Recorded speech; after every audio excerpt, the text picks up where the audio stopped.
আপনার জীবনে কি এমন কোনো সময় এসেছে যখন আপনার পাপের বোঝা এতটাই ভারী মনে হয়েছে যে আপনি হতাশায় ডুবে গেছেন? যখন আপনার মনে হয়েছে আমার মতো গুনাহগারকে আল্লাহ হয়তো আর ক্ষমা করবেন না? যখন আপনি আপনার ভুলের কারণে নিজেকে আল্লাহর ভালোবাসা পাওয়ার অনুপযুক্ত মনে করেছেন?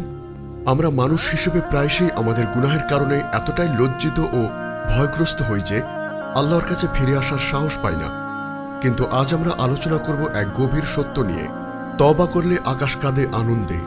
আমরা জানব কেন আমাদের সামান্যতম অনুশোচনাও আল্লাহর কাছে এতটাই প্রিয় এবং কিভাবে আমাদের তওবা শুধু আমাদেরকেই নয় বরং পুরো সৃষ্টি জগৎকেও আনন্দে ভরিয়ে তোলে। কুরআন, হাদিস এবং নবী রাসূল ও সাহাবাই কেরামের জীবন থেকে নেওয়া অমূল্য শিক্ষা নিয়ে। আসসালামু আলাইকুম রাহমাতুল্লাহ। আপনারা দেখছেন উম্মাহ কণ্ঠ, যেখানে আমরা ইসলামের সমৃদ্ধ ইতিহাস ও জীবনের গভীর শিক্ষাকে আপনার হৃদয়ে পৌঁছে দেওয়ার চেষ্টা করি, যেন প্রতিটি আত্মা প্রশান্তি খুঁজে পায়। আপনার ঈমানী জীবনকে আরও সমৃদ্ধ করতে আমাদের ব্লগ থেকে পড়ুন অনুপ্রেরণামূলক প্রবন্ধ, শুনুন হৃদয় ছোঁয়া অডিও এবং আপনার জীবনের প্রতিটি প্রশ্নের ইসলামিক সমাধান খুঁজে পেতে আজই ভিজিট করুন আমাদের ওয়েবসাইট www.ummahkontho.com। গুনাহ আমাদের অন্তরকে অন্ধকার করে দেয় এবং আমাদেরকে আল্লাহর থেকে দূরে সরিয়ে দেয়, কিন্তু আল্লাহ তাআলা চান না যে আমরা সেই অন্ধকারে ডুবে থাকি। তিনি চান আমরা তার কাছে ফিরে আসি, অনুতপ্ত হই এবং তার ক্ষমা ও রহমতের সাগরে অবগাহন করি। পবিত্র কোরআনে আল্লাহ তাআলা সূরা আজ-জুমারের 53 নং আয়াতে বলেন, বলো, হে আমার বান্দাগণ, যারা নিজেদের প্রতি জুলুম করেছ, তোমরা আল্লাহর রহমত থেকে নিরাশ হও না। নিশ্চয়ই আল্লাহ সমস্ত গুনাহ ক্ষমা করে দেন।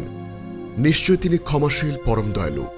এই আয়াতটি হতাশাদের জন্য এক নতুন জীবনের বার্তা, এক নতুন আশার আলো। এটি কেবল একটি আয়াত নয়, বরং এটি আল্লাহর পক্ষ থেকে এক হৃদয়স্পর্শী আমন্ত্রণ। কিন্তু আমরা কি জানি, যখন একজন বান্দা আল্লাহর কাছে ফিরে আসে তখন আল্লাহ কতটা আনন্দিত হন? আমরা যখন আমাদের কোনো প্রিয় জিনিস হারিয়ে ফেলার পর হঠাৎ করে তা খুঁজে পাই, তখন আমরা যে আনন্দ অনুভব করি, আল্লাহর আনন্দ তার চেয়েও অনেক বেশি। রাসূল সাল্লাল্লাহু আলাইহি ওয়াসাল্লাম একটি অত্যন্ত সুন্দর উপমার মাধ্যমে আল্লাহর এই আনন্দকে বর্ণনা করেছেন। তিনি বলেছেন, আল্লাহ তার বান্দার তওবার কারণে এতটাই আনন্দিত হন যে, যেমন তোমাদের মধ্যে এমন কোনো ব্যক্তি মরুভূমিতে তার উট হারিয়ে ফেলে, যার ওপর তার খাবার ও পানীয় ছিল। সে তার উটের সন্ধান করতে করতে হতাশ হয়ে এক গাছের নিচে শুয়ে পড়ে এবং মৃত্যুর জন্য অপেক্ষা করতে থাকে। এমন সময় সে হঠাৎ দেখতে পায় তার উট তার সামনে দাঁড়িয়ে আছে। তখন সে তার উটের লাগাম ধরে আনন্দে চিৎকার করে বলে, হে আমার আল্লাহ, তুমি আমার বান্দা আর আমি তোমার রব। আনন্দে সে ভুল করে এমন কথা বলে ফেলে। সহিহ মুসলিম, হাদিস 2744। এই হাদিসটি আমাদেরকে আল্লাহর অসীম ভালোবাসা এবং ক্ষমার এক অসাধারণ চিত্র তুলে ধরে। আমাদের গুনাহগুলো আমাদের অন্তরকে মরুভূমির মতো শুষ্ক করে দেয়, কিন্তু আমরা যখন তওবা করি তখন আল্লাহর রহমতের বৃষ্টি আমাদের অন্তরকে আবার সজীব করে তোলে। আর যখন একজন বান্দা তওবা করে, তখন শুধু আল্লাহ আনন্দিত হন না, বরং সমস্ত সৃষ্টিজগৎও আনন্দিত হয়। আমাদের পাপের কারণে আকাশ, বাতাস, জল, স্থল সবকিছুই যেন ভারাক্রান্ত হয়ে পড়ে। আর যখন আমরা তওবা করি তখন এই ভার দূর হয়ে যায়, আর পুরো সৃষ্টিজগৎ যেন এক নতুন আলোয় আলোকিত হয়। এটি যেন রূপকভাবে বলা হয়, তওবা করলে আকাশ কাঁদে আনন্দে। তওবা কোনো কঠিন কাজ নয়, বরং এটি একটি আন্তরিক প্রচেষ্টা। তওবার জন্য 3টি শর্ত পূরণ করা প্রয়োজন। প্রথমত, আমাদের গুনার জন্য লজ্জিত হওয়া এবং অনুতপ্ত হওয়া। দ্বিতীয়ত, সেই গুনাহ থেকে সাথে সাথে ফিরে আসা। এবং তৃতীয়ত, ভবিষ্যতে সেই গুনাহ আর কখনো হবে না তার দৃঢ় প্রতিজ্ঞা করা। যদি আমাদের কোনো গুনাহ কোনো মানুষের সাথে সম্পর্কিত হয়, তবে আমাদের উচিত সেই মানুষটির কাছে ক্ষমা চাওয়া এবং তার হক আদায় করা। তওবা করার পর আমাদের হৃদয় এক নতুন প্রশান্তি অনুভব করে। গুনাহের বোঝা আমাদের অন্তর থেকে দূর হয়ে যায় এবং আমরা আল্লাহর আরও কাছাকাছি চলে যাই। আল্লাহ তাআলা পবিত্র কোরআনের সূরা আজ-জুমারের 53 নং আয়াতে আরও বলেছেন, তিনি ক্ষমাশীল, পরম দয়ালু।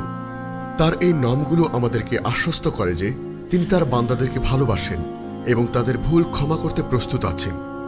রাসূল সাল্লাল্লাহু আলাইহি ওয়াসাল্লামের জীবন থেকেও আমরা এর এক অসাধারণ প্রমাণ পাই। তিনি নিজে নিষ্পাপ হওয়া সত্ত্বেও প্রতিদিন 70 বারেরও বেশি আল্লাহর কাছে ইস্তেগফার অর্থাৎ ক্ষমা প্রার্থনা করতেন। তিনি আমাদেরকে শিখিয়েছেন যে ক্ষমা চাওয়া শুধু পাপীদের জন্য নয়, বরং এটি আল্লাহর সাথে আমাদের সম্পর্কের এক গুরুত্বপূর্ণ অংশ।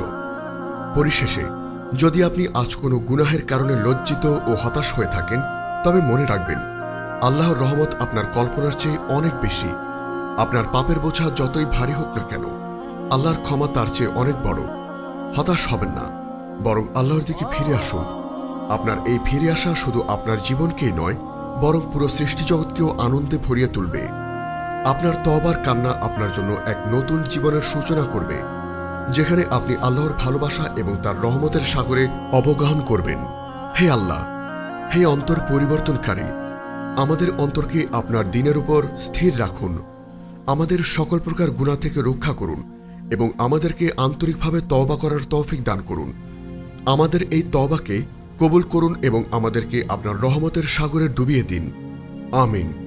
আমাদের এই মহৎ বার্তা ছড়িয়ে দিতে অনুগ্রহ করে চ্যানেলটি সাবস্ক্রাইব করুন এবং বেল আইকনটি প্রেস করুন।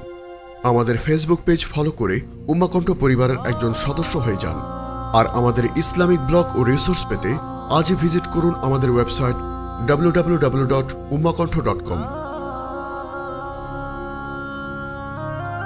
আপনার জীবনে কি এমন কোনো সময় এসেছে যখন আপনার পাপের বোঝা এতটাই ভারী মনে হয়েছে যে আপনি হতাশায় ডুবে গেছেন?